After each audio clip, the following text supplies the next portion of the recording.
Alors sur cette question, nous avons été provocateurs. On voudrait savoir qui dans la salle pense à la place des utilisateurs,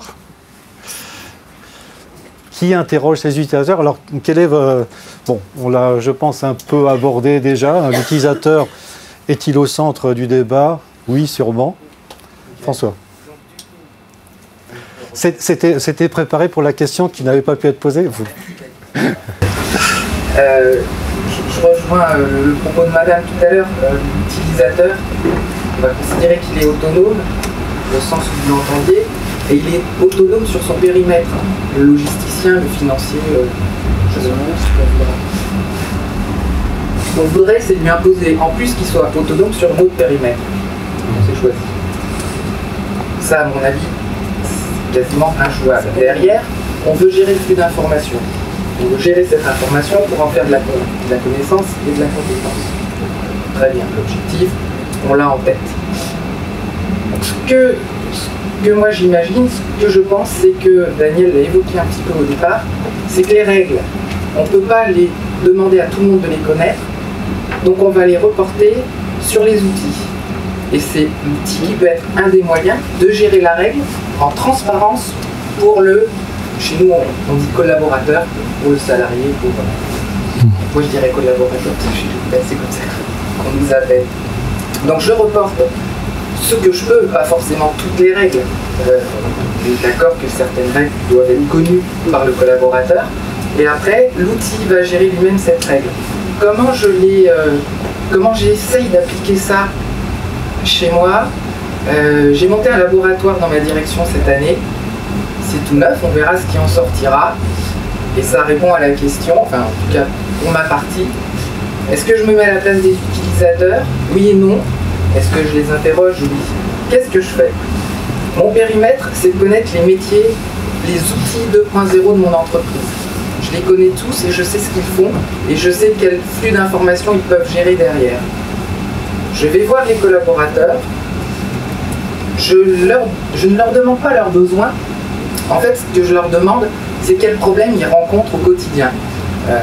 Un exemple pratique, j'ai une assistante qui gère des DA sous SAP, qui passe son temps à envoyer des mails aux collaborateurs pour lui dire que ça y est, le numéro de DA c'est ça, est-ce qu'il a réceptionné le machin, etc. Donc on a des échanges de mails pour traiter juste ce sujet-là.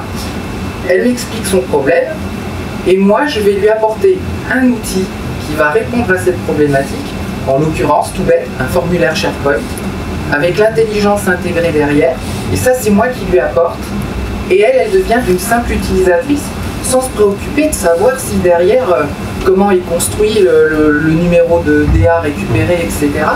Ce qui importe pour elle, c'est que dans 3 jours, quand son collaborateur il va saisir le numéro d'une DA, il va voir tout de suite si elle a été validée, réceptionnée, etc., etc. Donc, je me mets, oui, j'interroge mes utilisateurs, je leur demande leurs besoins, leurs problématiques, et c'est moi qui vais leur apporter l'outil qui répondra au mieux à leurs problèmes. Alors, ce qu'on peut donner en élément de réponse, on est dans une sorte de cube, donc on a des angles de vue de partout. Donc si on est effectivement à un niveau opérationnel, et on cherche à trouver des solutions, ça risque d'être vite compliqué. Il y a plein de solutions. Et donc là, vu le point de vue utilisateur, donc je rebondis sur certains messages. Ce qui est important, il y a cette vue globale, ça veut dire avoir une vue dans un ensemble. Lorsqu'on parle de l'utilisateur, on parle de l'humain. On parle dans la notion systémique de système. Et on ne peut pas modéliser un humain pour qu'il devienne super mature avec l'information, par exemple. On va jouer sur des tendances. Donc on va apporter des petites graines qu'on va semer dans une organisation et puis les choses vont bouger tout doucement. Donc on n'arrivera pas à le discerner à un niveau très opérationnel. Par exemple, le formulaire est une vue opérationnelle importante où l'utilisateur, effectivement, va pouvoir avoir un mode de travail cohérent avec des règles qui s'appliquent et ainsi de suite. Par contre, c'est très local. Dans une entreprise qui a plusieurs dizaines, de centaines de milliers de personnes, c'est une goutte d'eau dans l'océan. Le point de vue qui peut être intéressant d'avoir, c'est comment je vais faire en sorte pour que l'intégration de règles dans des outils, alors je ne sais pas si ça sera, je crois que ça sera dans un des sujets, et non plus dans des outils, mais dans des packages multi-outils, ne peut pas justement permettre de toucher un maximum d'utilisateurs. Ça veut dire, on ne rend pas l'utilisateur pour le rendre adulte vis-à-vis de l'information, on ne s'appuie pas à 100% sur lui, on va l'aider effectivement à travers les outils, mais on va faire en sorte que les outils deviennent aussi plus intelligents et l'ensemble du mode de fonctionnement de l'utilisateur devienne plus intelligent. Et là, on parle d'usage et on ne parle plus du tout d'outils. Donc il y a plusieurs concepts, on touche à plusieurs concepts. La notion, vous disiez, l'utilisateur qui ne prenne pas notre métier. Si on est avec une casquette IT ou une casquette informatique ou une casquette outils ou expert de l'information.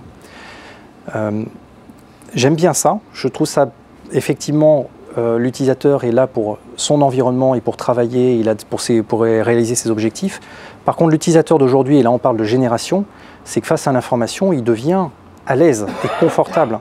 Ça veut dire aujourd'hui, on revient à les éternelles générations Y, ce sont des personnes qui sont confortables avec l'information, qui avec Google sont tout à fait confortables.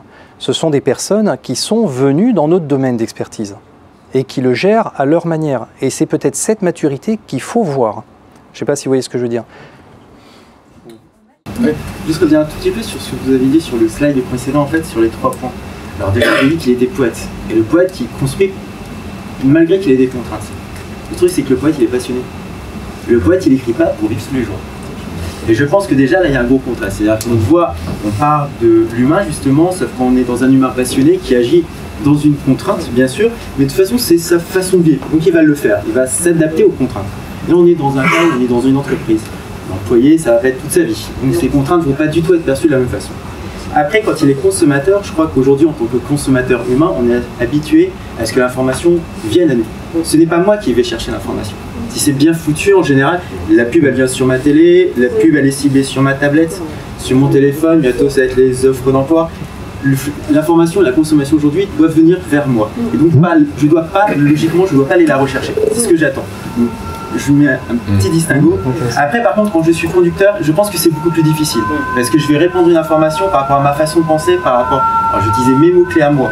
Et après, je pense par contre, qu'il faut retomber sur le principe où l'outil, là, dans ces cas-là, va permettre de diffuser l'information par rapport aux différents critères de recherche ou de façon dont je veux que l'information me parvienne. Voilà. Et donc, je pense qu'il y a ces éléments-là qu'il faut aussi prendre en compte. Il y a toute cette complexité. Voilà. C'est sûr qu'on simplifie un peu. Oui. Je suis partie de la société Ubisoft, où à la base, on a un âge de, on va dire, entre les 33 ans pour les collaborateurs. Et ce que je peux observer, c'est qu'ils peuvent tout à fait être à l'aise sur les outils, savoir comment créer, générer leur contenu. Mais pour autant, ça ne va pas faire qu'ils vont avoir le recul nécessaire sur comment je vais gérer mon information, se demander au global qu'est-ce qui va lui arriver. Et donc, du coup, il y a un vrai distinguo entre être à l'aise et avoir le recul nécessaire. Tout à fait. Et juste pour rebondir là-dessus, il y a un sujet sur lequel on revient assez peu, c'est quand vous arrivez aujourd'hui dans une entreprise, quelle que soit l'entreprise, un des premiers trucs qu'on vous donne, enfin c'était peut-être pas le cas encore il y a 10 ans, mais maintenant ça y est, à peu près dans toutes les boîtes, on vous donne une adresse email.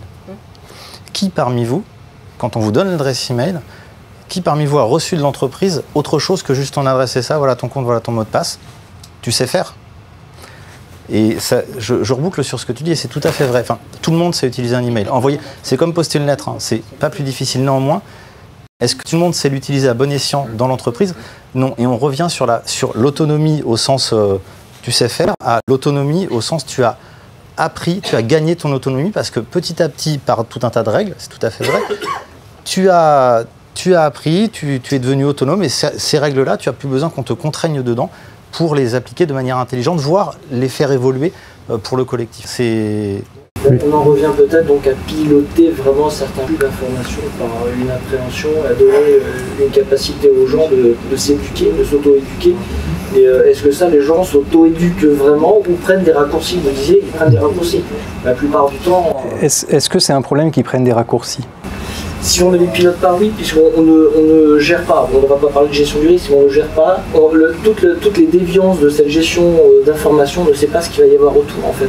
On n'arrive pas à savoir quel panel va augmenter ou diminuer. On ne sait pas dans quelle partie ça va partir. Donc c'est peut-être pas important pour certaines entreprises, dont le niveau est... Mais pour beaucoup d'entreprises, c'est quand même très important de savoir comment son information interne est perçue à l'extérieur et comment elle va revenir après. Donc si on ne pilote pas un peu ces petits flux d'informations via des logiciels, hein, il faut se dire, que ce soit du SharePoint, des mails, ça reste des logiciels, et en fait on ne les pilote pas. Une autre question pourrait être de dire dans quelle mesure est-ce que l'on peut se concentrer sur un certain type d'information et dans quelle mesure est-ce qu'on peut laisser les gens faire le bazar, entre guillemets, et vivre avec les autres types d'informations.